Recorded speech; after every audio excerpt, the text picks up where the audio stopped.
God. I'm going to throw up right here.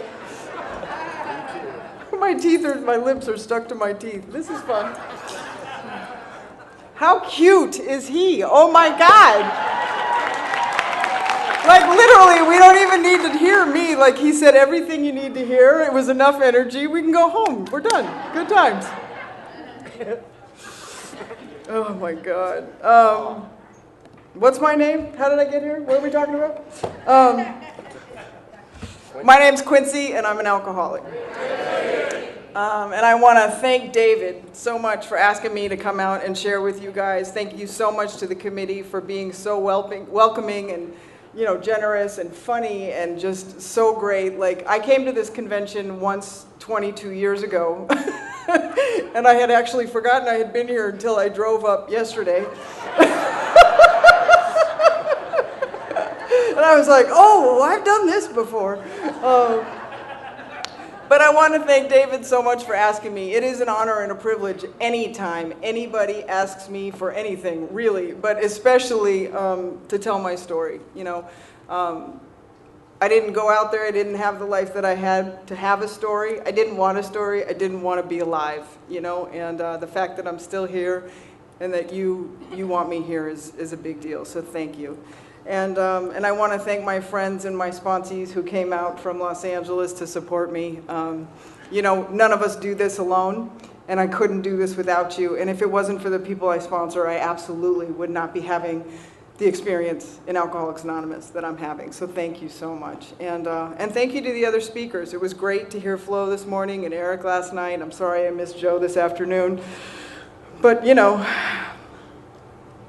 I had a typical convention experience, right? Came to the convention, met a couple boys. They took us on the lake jet skiing, tried to kill us.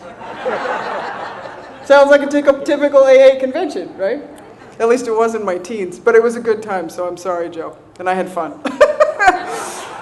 Anyway, I hate starting. It's kind of like marital sex. It's awkward and awful at the beginning, but once you get into it, it's kind of fun. And I hate it. All right.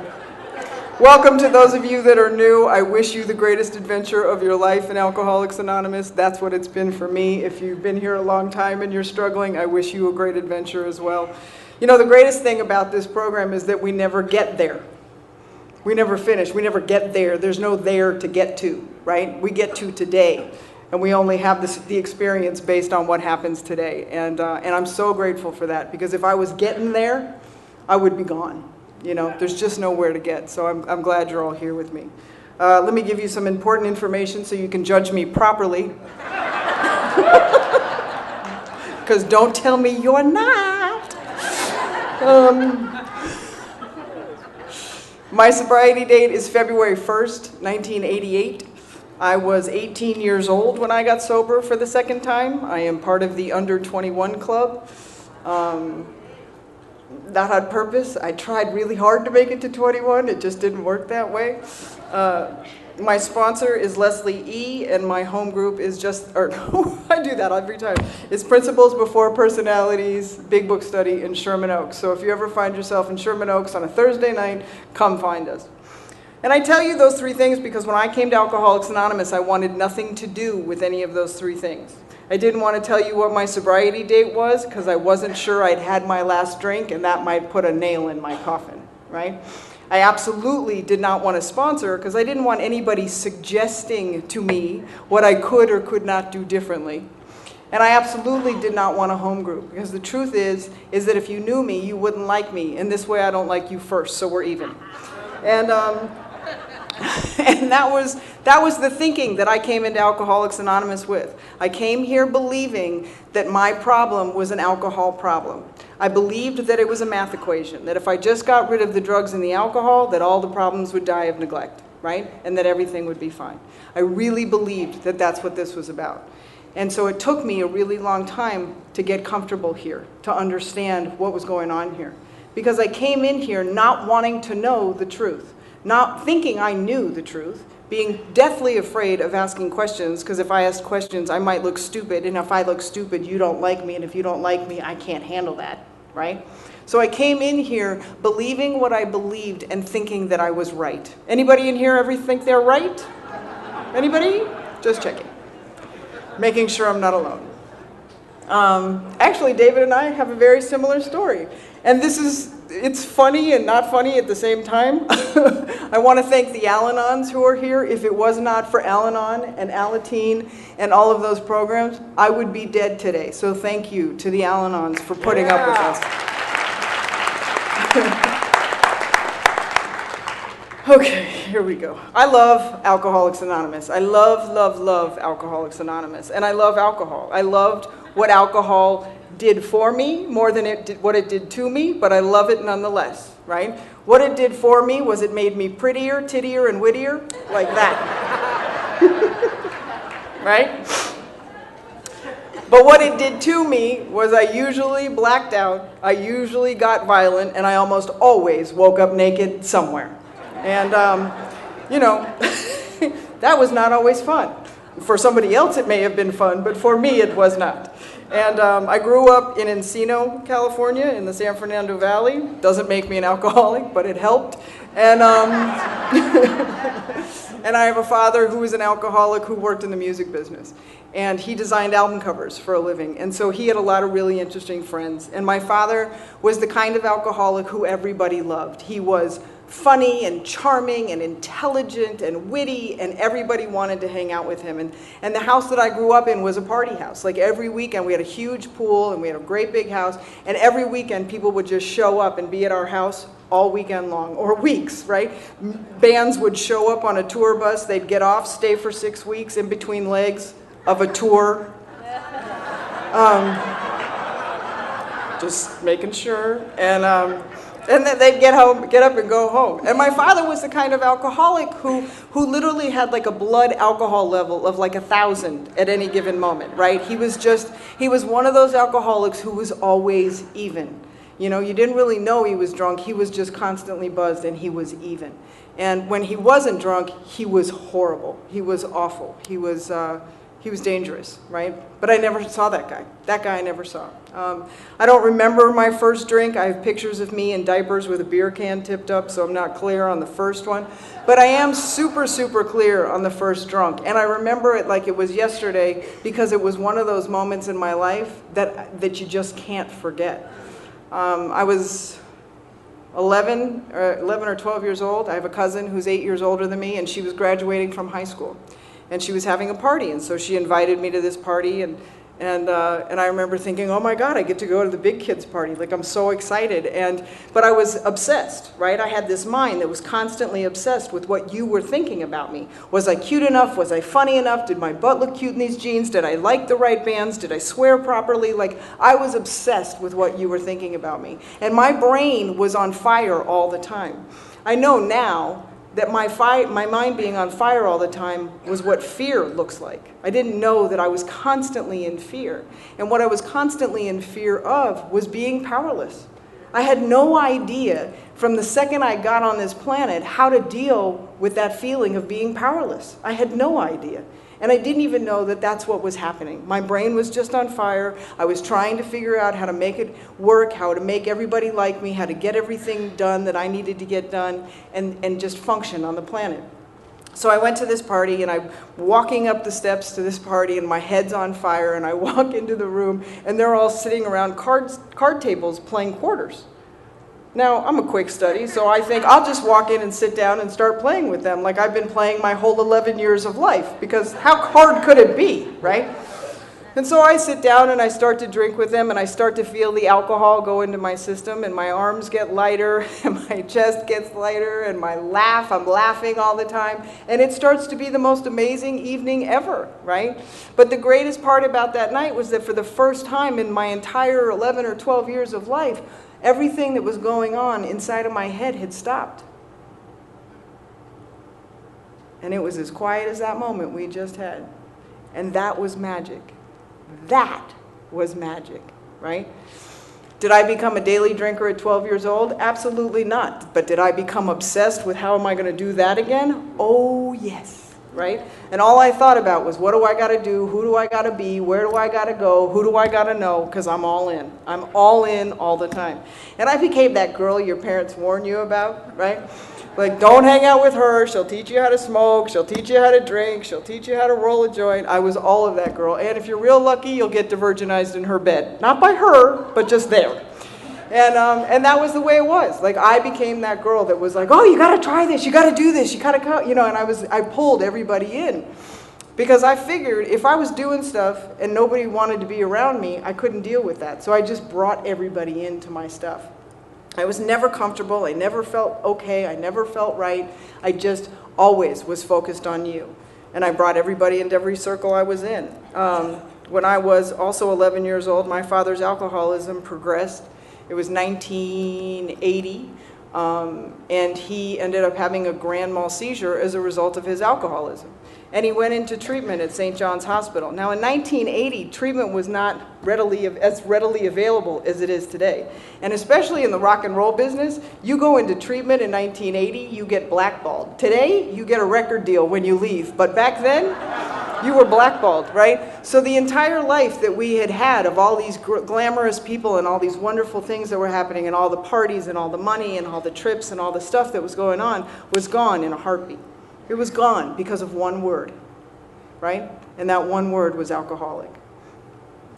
I didn't know what it meant. I didn't want to know what it meant. I didn't care what it meant. All I know is that I went from being this kid who was having this experience to being this kid who was so angry because she didn't understand what was happening, and nobody around me understood what was happening. My mother started going to Al-Anon and chasing my father in and out of Alcoholics Anonymous, trying to get him sober. And as a result of her going to Al-Anon, they said, oh, you have kids? You should take them to Alateen. And I remember her coming home and trying to sell this idea to me and saying, oh, it'll be great. You can go and sit in this room and talk with other kids about what a mess your parents are. And you can be, have a place that's for yourself. And I'm thinking, lady, I don't need one more reason to be weird. You already gave me this name. I don't need another reason, right? But I lost that battle because I was 11. And I just remember thinking, if I'm going to this meeting, I'm going as faded as I can handle because I'm not talking to anybody about anything. And so I got as stoned as I could, and I get in the back of my mom's car, and we drive over the hill to Brentwood. And I'm in the car the whole way there. I'm like, I'm going to go sit in a bush. I'm going to go for a walk. I'm going to go do anything. I would rather poke myself in the eye with a hot poker than go to this meeting, right? And we pull up in front of the church, and I look out the window, and I see the most beautiful boy I have ever seen. And I went to Alateen religiously for the next 7 years. Right, David? Because this is a program of attraction rather than promotion. We don't really care what attracts you here, just stay. And so I did, and I had the time of my life, I became extremely involved in all the convention committees on the Alateen committee. My mom, there was nothing better than saying to my mom, hey, I want to go to that convention in San Diego. All my friends are going. I'm on the committee. Can I have some money? And she saw nothing wrong with putting her 13-year-old daughter on the train by herself, sending her to San Diego with a couple $100 in her pocket, right? Never mind, I was staying in a room with 14 teenagers. So when we ended up drunk, butt naked, covered in shaving cream at an AA convention, I don't know why you're surprised.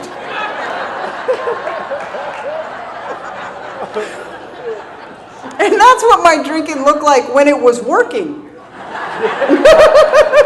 Right? I mean, that's just what it looked like. See, I don't know how to drink like a normal person, right? I'm 13, 14, 15 years old. There's no such thing as social drinking at that age. There's no such thing. Like, I'm slamming booze because I got to get the effect going on before my mom gets in the door. Like, that's all I'm thinking about, right? So I loved when I started to black out, right? And it started to happen right around 15. And the greatest thing about blacking out is that if you can't remember what happened, you're not responsible, right? That was the best part. So So my drinking is progressing, and it's getting worse, and I'm still hanging out with that cousin who's taking me to clubs every night, and we're in a different club in Hollywood every night, and I'm sneaking out and getting in trouble and doing all the craziness because my priority, my focus is I gotta have that drink. I gotta have that drink because it makes me comfortable. I gotta have that drink because I don't know how to function here without it, right? Christmas vacation of my sophomore year of high school, I guess, I went out with that cousin one more time, and we went to a bar, and she was able to get me into bars. I was, at 15, I was taller than everybody else. I had boobs. They haven't grown since, but that's an outside issue. Well, one of them did, but again, that's an outside issue.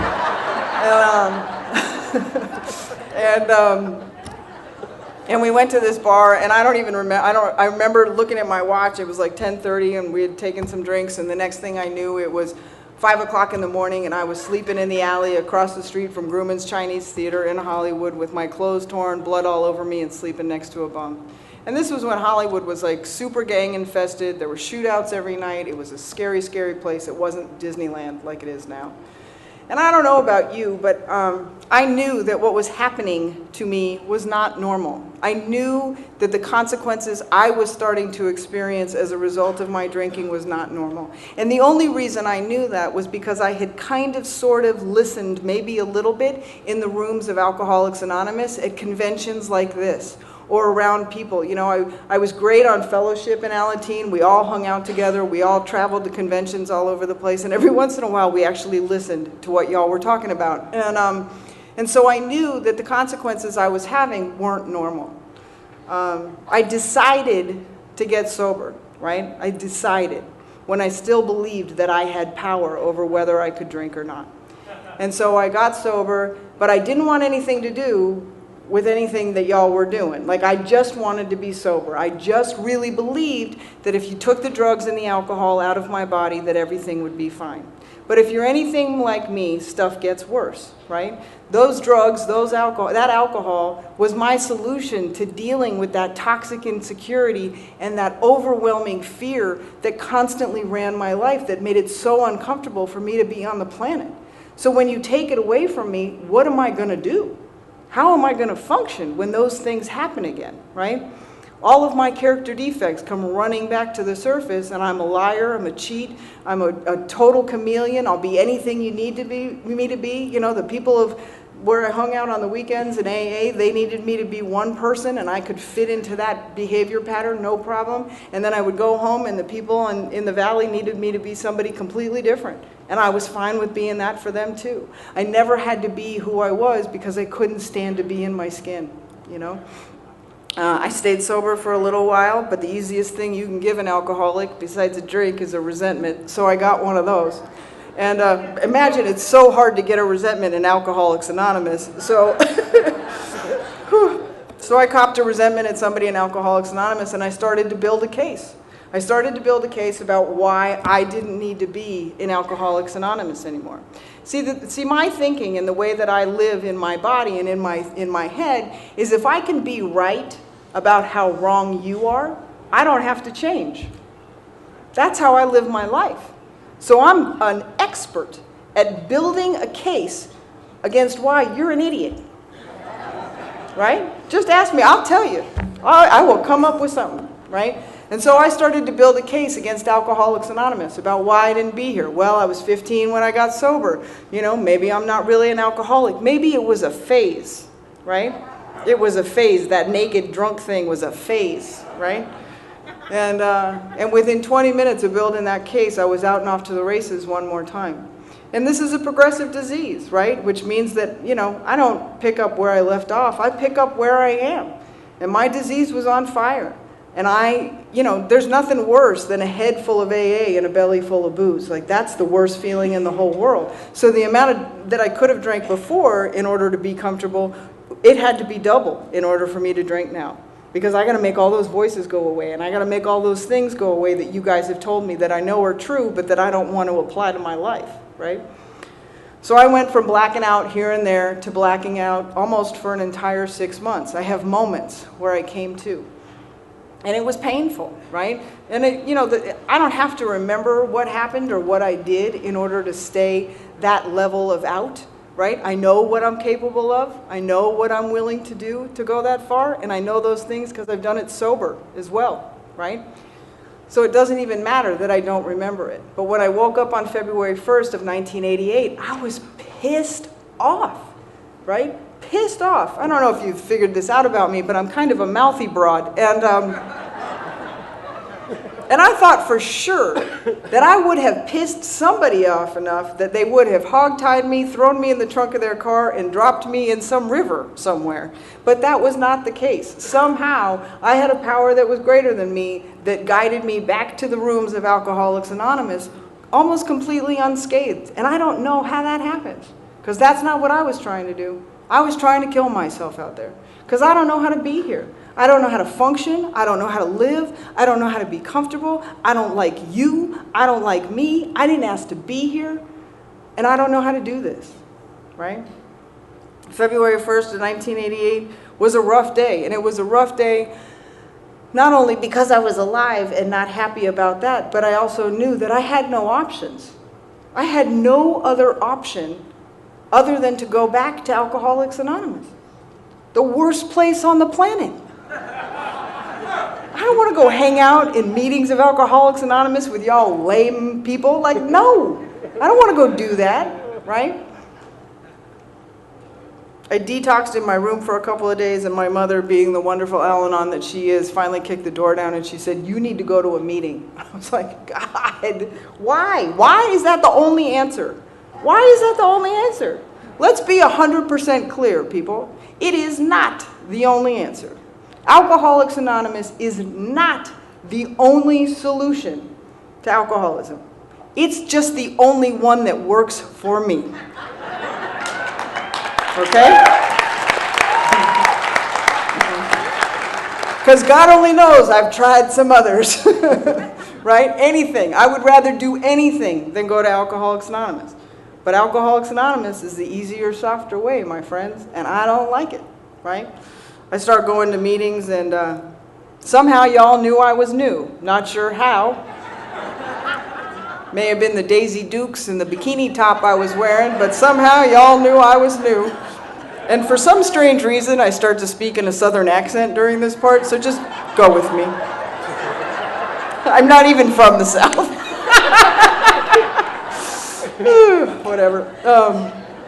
But y'all knew I was new, and you started inviting me to places like, Jerry's Deli, and we would stay up all night and smoke coffee and drink cigarettes. It was about that, right? And go to dances at the Platonic Temple, and go to all these places. So if you're new, I beg you to get a group of people around you. Start hanging out with some people, because I got to tell you, when I first got here, I don't want to hear about God. I don't want to hear about the big book of Alcoholics Anonymous. I don't want to hear about the steps. I don't give a shit.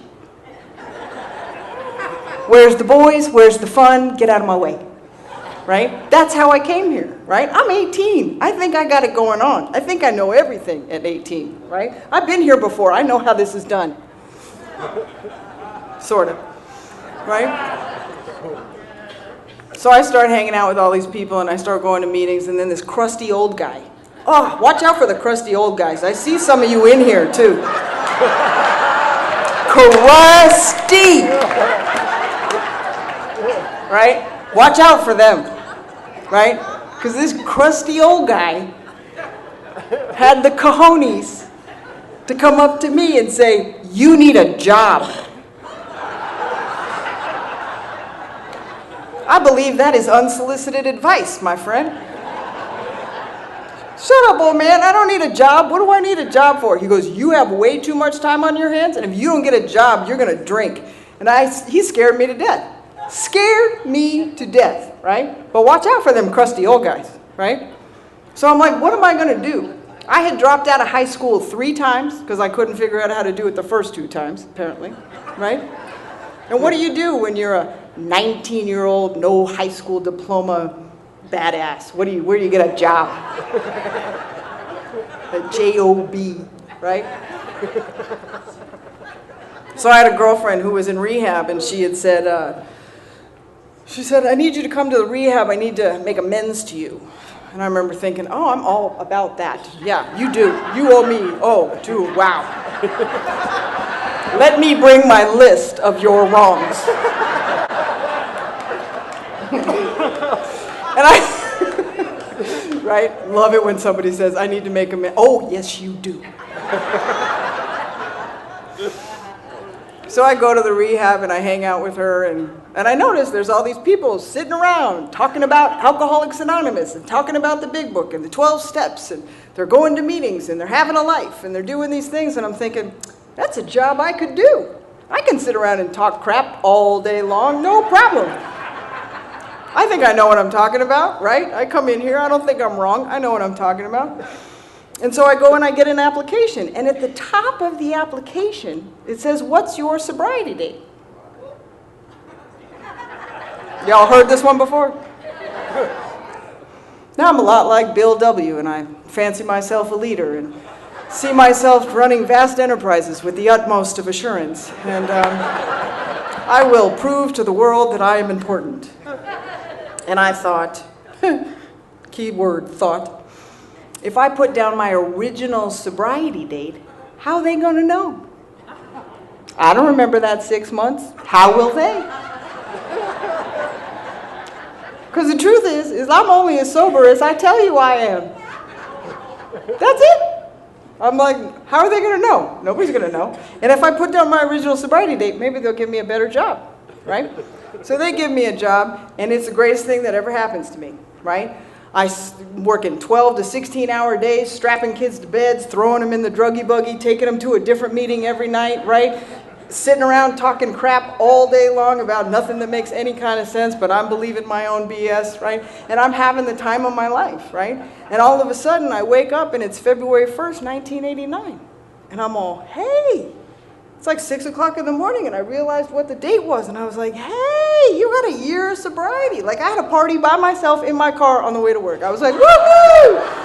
Look what you did! You did it! Yay! You're really sober. Like, you're really sober. Like, you didn't lie to yourself. Like, you're really sober, right? But I had a problem.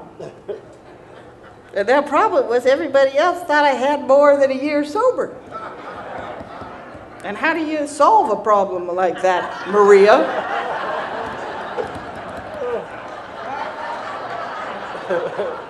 So now I got to come up with a solution to the problem. And I thought, I'll just get drunk after work. Oh, don't judge. Y'all came up with that too. I'll just get drunk after work, right? Because if I get drunk, then you're all like, oh, poor Quincy. She's so pathetic. She can't stay sober. Come sleep on my couch. Here's cigarettes. Can I buy you dinner? Oh, you poor girl. Right? But if I'm a liar, you're going to be like, get out. Because we don't have liars in Alcoholics Anonymous.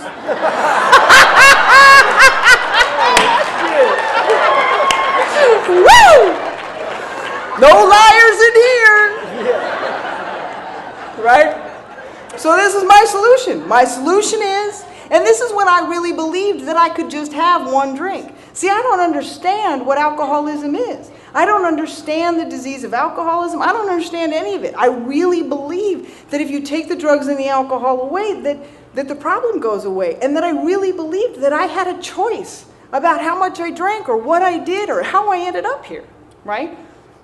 I didn't understand, right? Let's be really clear. I've never had one of anything in my whole life, right? I've never had one potato chip, one cigarette, one cookie, one boyfriend, one pair of shoes. One is the loneliest number. I don't do one. I'm not a one kind of girl, right? But I don't understand that. Right? I just think I can have a drink and start over again, right? That doesn't work for this alcoholic. So I go to work that morning, and my head is just hanging. I'm like, ugh.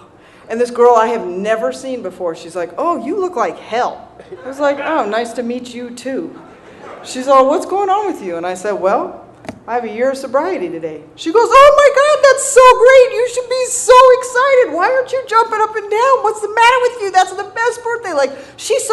night she exploded, right? And I was like, I said, well, the problem is everybody here saw me take a cake for 4 years a month ago.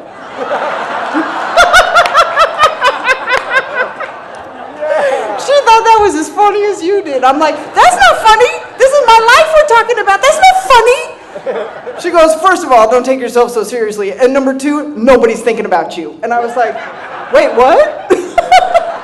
Wait, who's not thinking about me? What?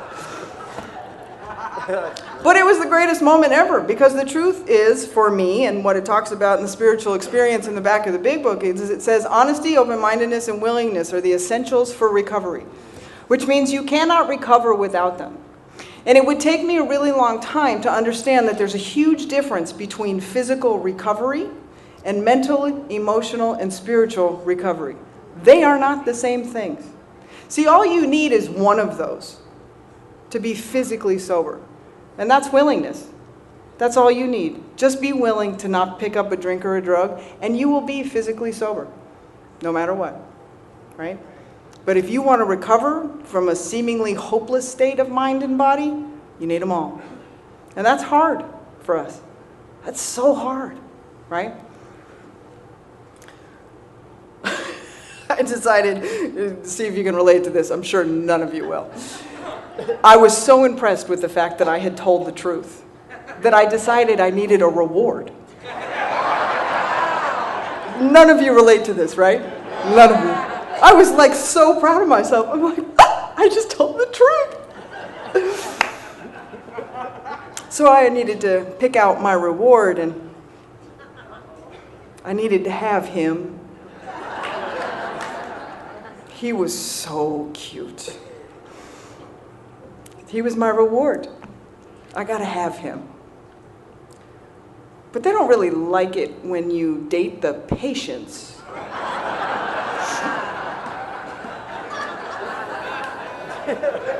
So I had to get another job. Because I gotta have him. So I'm like, I'm gonna get another job. I quit my job, and me and the newcomer, we're gonna move in together. Y'all heard this story for sure. And the day we're supposed to move in with each other, I pull up to the house, and there's a Post-it note on the door. It says, sorry, babe, split town with my pregnant ex-girlfriend. I almost died. I was freaking out, right? Like, oh my God, I have no job. I got to pay for a house. I don't know what to do. I'm flipping out, right? And my girlfriend is standing right there, and I'm losing my mind. I'm like, oh my God, oh my God, oh my God, oh my God. She goes, you know what you need? I said, no, what do I need? She said, you need a sponsor. I said, do you know one? Where do we get one? I need one of those right away, right away. And she says, yes, my stepmother, she's a sponsor. You'll love her. She's fantastic. Let's go see her right away. I said, okay, I'm crying, snot everywhere. It's fantastic. And we pull up to her house, and I get out, and she's this little tiny woman, beautiful. And we sit down, and she's like, oh, honey, what's wrong? And he left, and I don't have a job, and I got to pay for a house. She's like, so you lost your boyfriend, and you don't have a job, and you need a solution. And I said, yes. She said, I have the perfect solution for you. I said, okay, I'll do anything you say. Anything, just anything. I think you should become a stripper. You'll make enough money to pay for the house, and you'll get another boyfriend.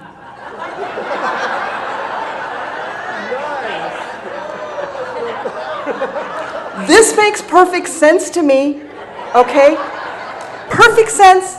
And because it was somebody in Alcoholics Anonymous who gave me the suggestion, it's an AA suggestion. Right? I'm sure it says it in the big book somewhere that that's what you should do, right? So I go and I find some shady guy in AA to make me a fake ID, but we got none of those here tonight. And he makes me a fake ID. I run down to this local bar, get a job as a dancer, and I'm happy, right? I had been a dancer my whole life. I was a professional dancer. I was a ballerina. I had danced my whole life, and I lost my dancing career to drugs and alcohol. And I was like, here, I'm back on my way. my most favorite thing in life is to dance. And I was like, well, who cares if my ass is hanging out? Let's go. And so I go and I get this job and I'm having the time of my life, right? And I became friends with all the other sober strippers. We're like this sober stripper posse in the bar industry. And we have a good old time. And one of the, so they used to have pool tournaments in our bar every night, or every Thursday night. And we became friends with all the pool players, and they taught us how to play pool, and then they taught us how to hustle pool. And we hustled pool all over the state of California, Arizona, and Nevada, and had a great time, made a whole lot of money, and just had the time of our lives, and went to meetings all over the place, and literally had the greatest time.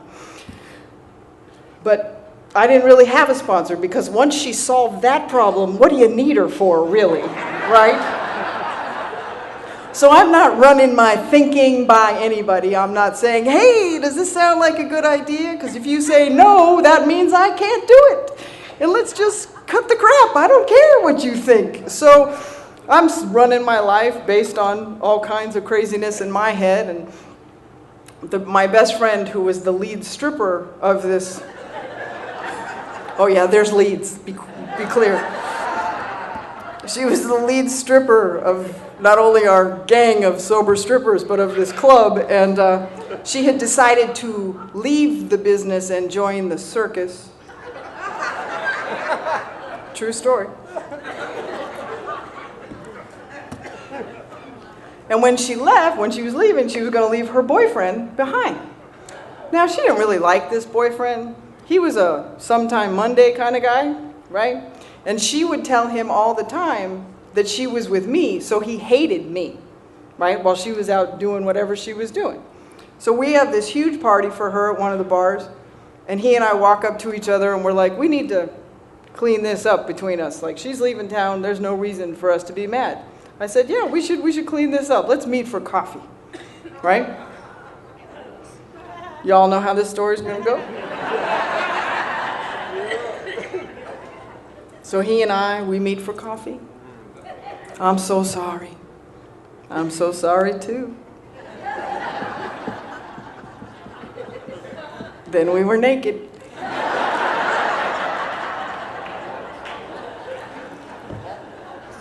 And let's be really, really clear. There are rules amongst strippers and hoes.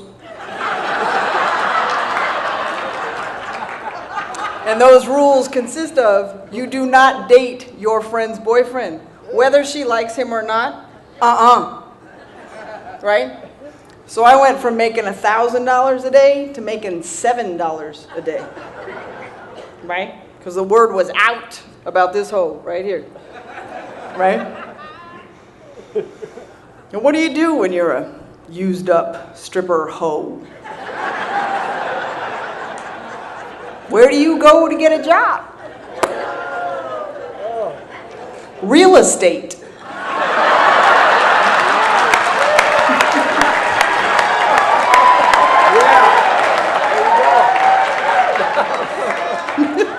Where all the strippers and hoes go.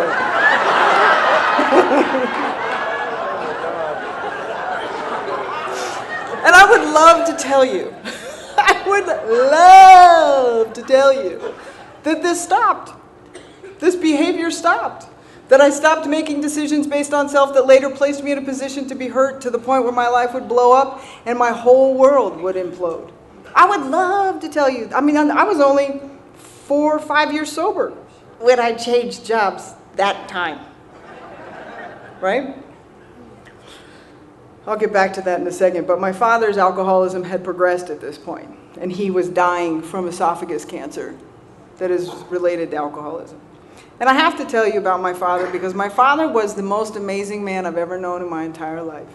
I have never loved anybody as much as I loved my dad. He was funny, he was charming, he was brilliant, and he adored me. He adored me. We had this magical, magical relationship. And when I got sober, my father was still drinking, and he had a stroke due to alcoholism that put him in a wheelchair for the remaining 11 years of his life. And my father and I had stopped talking for 2 years because he tried to kill me. Now, I always forget to tell that part of my story because I have forgiven him and his alcoholism for all the things that had happened. But it's a true part of my story. When he was not drunk, because he had no skills whatsoever, he could not deal with how he felt. He could not deal with how he thought. He could not deal with anything that was going on, and he used the only skills that he had. Then he tried to kill me one day. We didn't talk for 2 years. He ended up in the hospital as a result. He ended up in a wheelchair for the last 11 years of his life, and then he ended up with esophagus cancer. And so I always knew that he was going to die. Like, I spent my whole life knowing that my father was going to die from alcoholism.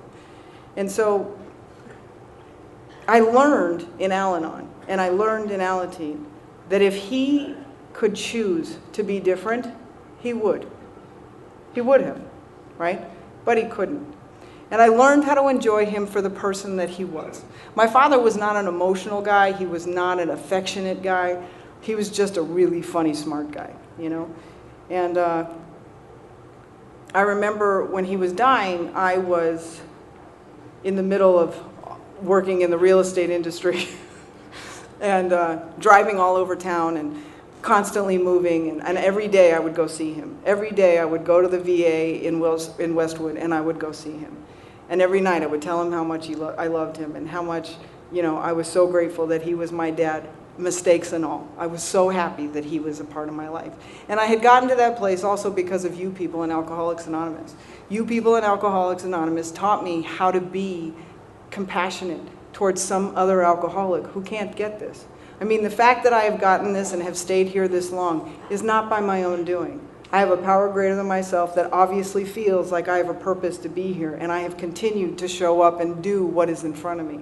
But there's a lot of us that go out there and die. There's somebody in this room tonight who's going to go out there and die. And that's just the reality of this disease. But because I was sober, I was able to suit up and show up for him on a regular basis. And I showed up for him, and I remember saying to myself, the only thing I want from my father before he leaves this planet is I want a hug. That's all I want. That's all I want. He hadn't hugged me since he sat in that chair, number one, but he hadn't hugged me for years before that. My alcoholism had driven him away as well. Because I was not nice. I was evil. I was mean. And I had a big mouth. And I was not a lot of fun to hang out with. So one night I'm at the VA hospital, and he's sitting there, and he said, "Can you help me get into bed?" I said, "Sure, I'll help you."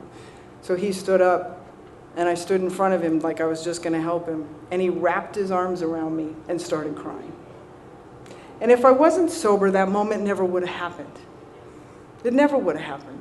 I have a younger sister and a younger brother who are also afflicted with this illness. And they could never get away from themselves long enough to have an experience with him so that they could feel okay when he left. They're still a mess because they never got to resolve their issues with him.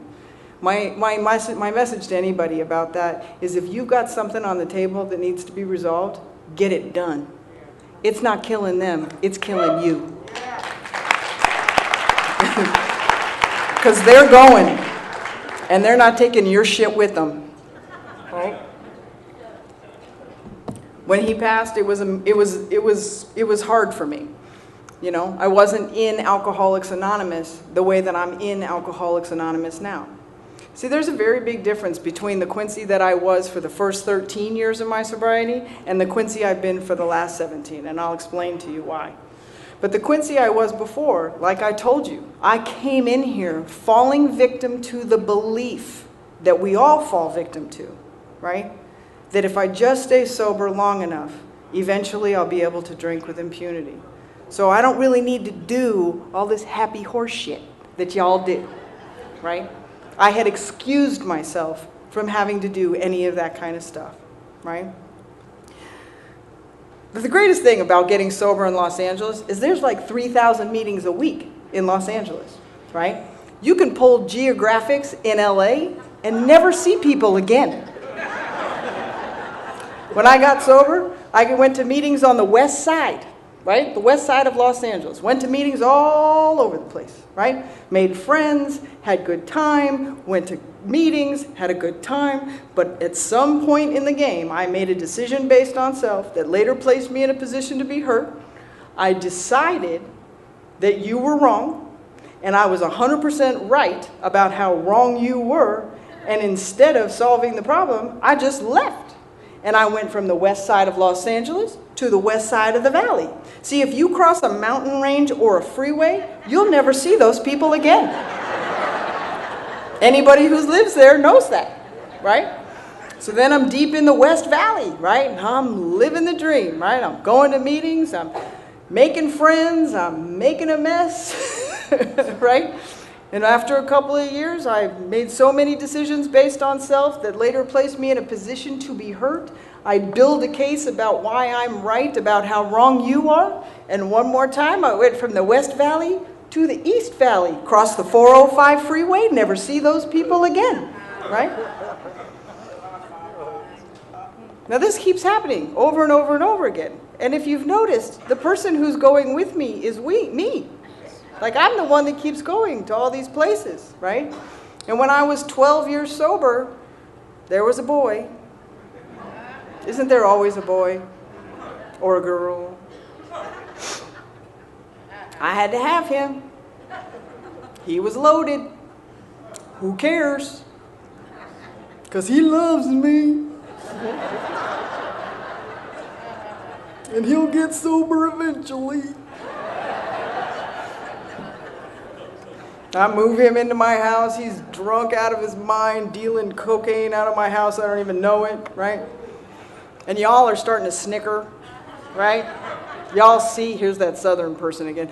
Y'all see what's happening, right? You start to talk behind my back and, oh, Quincy's a mess, and oh, Quincy, ooh, Quincy, ooh, you know, doing, whoa, Quincy, right? Doing your thing. And I'm mad. Like, are you kidding me? Like, do you know what I do for you and you're going to talk about me? Are you kidding me, right? But I got to have him. And he starts to drive me crazy, so I get rid of him, right? But I'm mad at all of you because y'all been sitting around talking crap about me, right? And now I'm not comfortable in Alcoholics Anonymous, and I'm not comfortable out of Alcoholics Anonymous, and I don't know what to do. And I say to a friend of mine, I'm going to go to one more meeting. It is the last meeting I am ever going to go to in my entire life. And if I don't hear something different, I'm done. I am done with Alcoholics Anonymous, right? So I go to this meeting, and it's a meeting called Just the Black Print. It's a big book study. Now, if you're anything like me, I'm too hip, slick, and cool to go to big book studies. Cute boys do not go to big book studies, right? So I'm not going to a big book study. But unfortunately, the woman who was my sponsor at the time, who had been my sponsor for 3 years, who I'd had maybe 5 conversations with, she went to this meeting. And I thought, well, maybe I should just start there. Let's see what happens, right? And I walk into the room and I sit down and I got my arms crossed and I got my snarl on, like, stay over there, I'm over here, we're good, right? And there's another crusty old guy. Another crusty old guy. And he's sitting at the front of the room. And he reads a couple pages in the big book, right? And he's starting to call on people to share in the meeting. And he's the kind of crusty old guy who's really good at spotting broken. And he's like, hey, you, happy pants, share.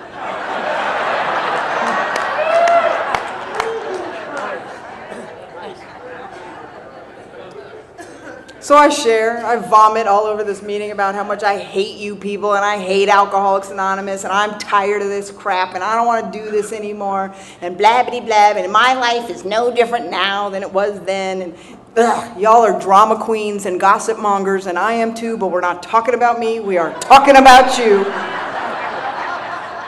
right? And it's gross, right? There's not a newcomer in the room that can top it, right? You got to be 13 years dry to be that sick. That's a special kind of sick, all right? And at the end of the meeting, another crusty old guy walks up to me and he puts his hand on my arm and he says, Quincy, he says, AA is full of sick people. Do not expect them to act well. And I knew in that moment that not only was he talking about you, he was talking about me. In the nicest of ways, of course. And I remember thinking, what? Like, I've been walking about in the rooms of Alcoholics Anonymous, spreading the disease of alcoholism, practicing the disease of alcoholism, not even knowing it. Because I realized I didn't even know in that moment what it really meant to be an alcoholic. Like, I was 100% clear that the drugs and the alcohol, you put those chemicals into this body, look out, right? Like, I ain't stopping till the wheels fall off, and sometimes your wheels are coming too, right? So that's just how I drink. I understand the physical allergy part. But this mental, this emotional, this spiritual side of this, I got no clue what they're talking about, right? The next person that walks up to me is the craziest, scariest person I've ever met in my entire life. And she's crazy scary because she's the kind of person whose whole deportment shouts that she has a real answer. And in case you haven't figured this out, I stayed away from anybody who had a real answer. Because I don't want one. I think I have it, right? She shoves her card in my hand and she says, hey, Quincy, I'm really good at doing column work. And if you want to get free of those resentments, I can help you. I remember thinking, what resentments is she talking about? Like, I couldn't even identify a resentment if it jumped up and bit me, right? And I remember thinking, okay, well, I'm going to go talk to my sponsor. Let's see what she says, right? She says, I walk up to her and I said, listen, I guess I'm dying from alcoholism and I could really use some direction. She said, well, Quincy, I sentenced you to this meeting. I don't know about you, but I had been going to meetings for 20 years at that point. 20 years. And I was no saner in that moment and freer of the bondage of self in that moment than I was when I had gotten here. You see, going to meetings to get recovery is kind of like watching porn to be a better lover.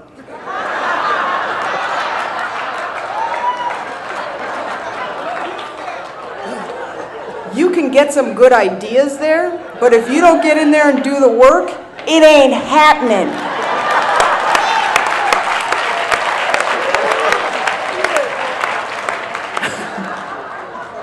I know where all the porn watchers are. So I call Crazy Scary and I say, hey, what do I got to do? She goes, I want you to write down who you're mad at and why and come to my house. I said, okay, I can do that. So I go to her house with all my paperwork and we sit down and she busts open the big book, right? This has never happened. I am 13 years sober, right? And I have never read the big book other than to teach a guy how to read. Because if you're going to be with me, you got to read. It's the only time I ever read the big book. So she sits down, she opens the big book and she shows me where it talks about column work and where it talks about the inventory process. And she shares with me her interpretation of what's on those pages. And she says, this is what we're going to do. And this is as simple as it is. She didn't give me her opinion. She didn't even give me her experience. She was just a vehicle for which Alcoholics Anonymous was transmitted. That was it, right? And so we started going through my resentments. And on every resentment, she had a different question, which headed a different column. And let's just be 100% clear right now. There is no wrong way to do column work or inventory or the steps. The only wrong way to do it is to not do it. Okay? I am not an authority. The way she taught me has worked for me, and it has worked for the way that I sponsor people. But everybody's got a different way of doing this, and nobody is wrong, right? So she starts taking me through all these columns, and she starts asking me questions, and I start to have freedom in a way I have never had before. And all of a sudden, I have fallen madly, madly, madly in love with Alcoholics Anonymous. Because for the first time in 13 years, I was clear on what Alcoholics Anonymous was. I asked Crazy Scary if she would be my sponsor. She was like, oh yeah, yeah. I will sponsor you. It scared me to death. I thought she was going to eat me. It was weird. I was freaked out. She goes, but Quincy, I got some requirements. And I'm thinking, yeah, I got some requirements too. That you have no requirements. But I heard, okay, what are they? She said, well, Quincy, she said, I need you to call me every day every day for the first 30 days and then a minimum of once a week thereafter. I said, I can do that. That sounds pretty logical, right? I can do that. She said, I need you to come to one meeting a week that I go to. She said, if I don't see you, I don't know you, I can't help you. I said, okay, I can do that. That makes sense. She says, I have a babies meeting at my house once a month and we're going through the 12 and 12. And I'd like it if you'd show up for that. I said, okay. I can do that. But she said, Quincy, this next one might kill you. And I'm all about bring it. I'm all about dead. Let's go, right? She said, well, Quincy, she said, I require that whenever you are in front of the room, whether you are given a cake, taking a cake, speaking at a meeting, secretary of a meeting, whatever it is, she's like, whenever you are in front of the room, I require that you wear a skirt or a dress. And I remember hearing, where does it say that in the big book? Today I know where it says that in the big book. It says it in a couple of places, but the one I remember the most is at the end of the 9th step, where it says, remember, at the beginning, we agreed to go to any lengths to stay sober. Apparently, the length I'm wearing tonight is the length I'm willing to go to. And I was as desperate as the dying could be at 13 years sober. I was finally tired of doing it my way. I was finally tired of trying to figure this thing out on my own. I was finally so beat up and so tired of my solutions and my answers to my problems and my life being a mess and me not having what I wanted in my life that I was finally willing to do it some other person's way. She said, I want you to get a big book, and she said, I want you to highlight from the preface up to chapter 5, every thought, feeling, action, or drinking situation you relate to. And when you're done, call me and we'll start going through it. And I said, okay. So I'm calling her and I'm reading the book, and I go and I sit at her house, and she said, I just want you to thumb through those pages. And I said, okay. She said, you see all that yellow going on? I said, yeah. She goes, that's your personal alcoholism. That's yours. She said, never again do you have to wonder if you are an alcoholic. She said, because you identify. See, I don't know about you, but if you're not reading the big book of Alcoholics Anonymous, you're going to meetings of Alcoholics Anonymous and listening to people share to identify whether or not you're an alcoholic. That's what I was doing. I would go to a meeting and I would listen to somebody, some housewife talk about, oh, I tried to drown my kids, and blah, whatever she was talking about. And I was like, well, I don't do that. Maybe I'm not really an alcoholic. Or I heard one guy talk about trying to steal a battleship. And I'm like, well, I definitely didn't do that, right? I didn't understand for the longest time that my consequences in my alcoholism weren't what determined my alcoholism. What determines my alcoholism is the physical allergy that happens for this alcoholic when you put drugs and alcohol in my system, the mental obsession that just runs my life to make all that stuff happen, the spiritual malady that separates me from you on every level. I don't know about you, but I can walk into any room and separate myself from you in a heartbeat. I'm either better than you or worse than you before you even opened your mouth. Right? Because that's how my alcoholism works. And I don't understand any of these things until I meet her. I had spent a lot of my time in sobriety saying, you know what? I'd rather be in Alcoholics Anonymous by mistake than out there by mistake. And that's still true today. But there's no reason to suffer in the rooms of Alcoholics Anonymous with the disease of alcoholism, because the answers are here. The answers are in the big book of Alcoholics Anonymous. And I didn't know that. Duh. Right? She took me through the big book of Alcoholics Anonymous, and she taught me how to identify my disease. She taught me how to identify my thinking. She taught me how to identify my character defects. She taught me how to identify my anxiety, my problems, my separation, my spiritual malady. She taught me how to see all of those things. And then she took me through chapters 6, 7, 8, 9, 10, and 11. And she did the actions that are required for recovery and taught me how to solve my problems with this solution. See, there's nothing in my life that Alcoholics Anonymous doesn't fix. Nothing. Everything works for me in that book. Because the truth is that this is a way of life that really works if you work it. Not if you think about it, but if you work it. I suit up and I show up on every day on a regular basis, doing the best that I can, trying to be the best Alcoholics Anonymous member that I can possibly be. And some days that's a good person, and some days I'm not so good at it. But I'm not a bad person, right? There's a difference between the two. I've been married in sobriety. I've been divorced in sobriety. I have 2 amazing children who are the loves of my life, right? And I've had some amazing adventures, right? I got divorced and I decided I wanted to go back to school, and I went and I got my degree in business, and I really wanted to go to law school. I really wanted to be a lawyer. And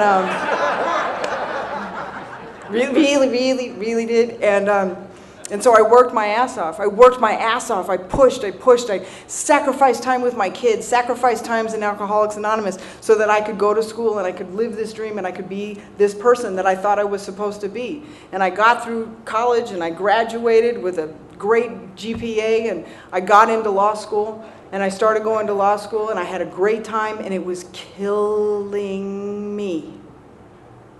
And 6 months after I started law school, that dream fell apart. And it didn't fall apart for any other reason than my higher power has a better idea for me than that particular road. But what happened to me is I was 29 years sober. I was 100% convinced that this was the road I was supposed to go on, right? There was no higher power really. I kept believing that my higher power was making it happen because it was happening, it was happening, it was happening. So my higher power must want me to go that way, right? And then I spent 6 months in law school and it was killing me and it fell apart. And I didn't think immediately, oh, God has a better plan for me. No. And then if anybody in here is that recovered, don't tell me. Just don't. What I did come up with was, remember that old saying, God wouldn't bring me this far to drop me on my ass now? Well, I was convinced that he had dropped me on my ass. And I shut down God. I shut down God. And I started running the show for real. And I was so depressed. And I was so out of my mind. This was last year, people, let's be clear, right? I was out of my mind. And all I could do was go to work, go to meetings. I didn't want to talk to my sponsees.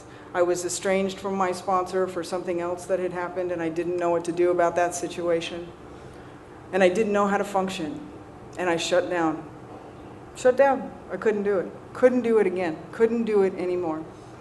And in December of last year, I lost my ever-loving mind on my child on a baseball field in Camarillo. Lost my mind. Called him every name I could think of, humiliated him, scared my children, embarrassed myself, embarrassed my family, because that's what it looks like when we stop seeking. When I stop doing Alcoholics Anonymous, when I stop trusting in a power greater than myself, when I stop thinking that this solution works, I get into trouble really, really fast. You know, my time does not determine who I am as a person. My time is just a marker for how long I've been here. It doesn't matter how long I've been here, how long you've been here. I know people with less time sober than I do who have way better recovery than I do. And the truth of the matter is this, that no matter where I'm at in my life, no matter where I'm at in my sobriety, I am responsible for my emotional well-being. I am responsible for my recovery. I am responsible for my happiness. I am responsible for what happens to this alcoholic. And that means that I have to be disciplined, and I have to be diligent, and I have to be willing to do the stuff I don't want to do. I remember when I had Linda as a sponsor, and she told me about the skirt thing, and she said, I was pissed. I'm like, really, a skirt? Like, I'm a ripped up jeans, flip-flops, hair on top of my head kind of girl. Like, I don't wear a dress. Like, shut up. Leave me alone. I'm not even a girl. Like, I came to Alcoholics Anonymous, a pissed off little boy, literally, right? And I'd get up at podiums and I'd be like, I have to wear a dress, blah, blah, blah, blah, blah. And I was obnoxious. And she was at a meeting one night when I did that. And she did the equivalent of like cuffing me on the back of my head with her eyes. And I'm like, what? She goes, you are so thick. You just don't get it, do you? And I said, no, I don't get it. Explain the stupid skirt thing. Like, seriously? Like, what is the point, right? She said, Quincy. She said, let's be really clear. She said, the easiest thing I am ever going to ask you to do is put your feet in a dress. That's the easiest thing I'm ever going to ask you to do. How hard could that possibly be? She said, the truth is if you're not willing to do that, then you're not going to be willing to do anything else. And I'm not wasting my time. I was not clapping for her, let's be clear. But she was 100% right. The greatest part about this program and the simplest part of this program is I just have to do what I don't want to do. If I sit around and only do what I want to do, I get last year. I grow in misery and depression, and my life gets smaller, and I become more miserable quicker the longer that I'm here. But if I do the stuff that I don't want to do, put on a dress, shave my legs, and put makeup on, which I did all three for y'all tonight, let's be clear. I almost skipped the shaving, but I did get it done. If I would just be willing to do those things, then I get to have the life that I get to have. My life is amazing 90% of the time. 90%, let's be clear, it's not fun being a parent. It is not fun. They're cute, but it is not fun. And it's not fun all the time being an Alcoholics Anonymous. Sometimes it sucks.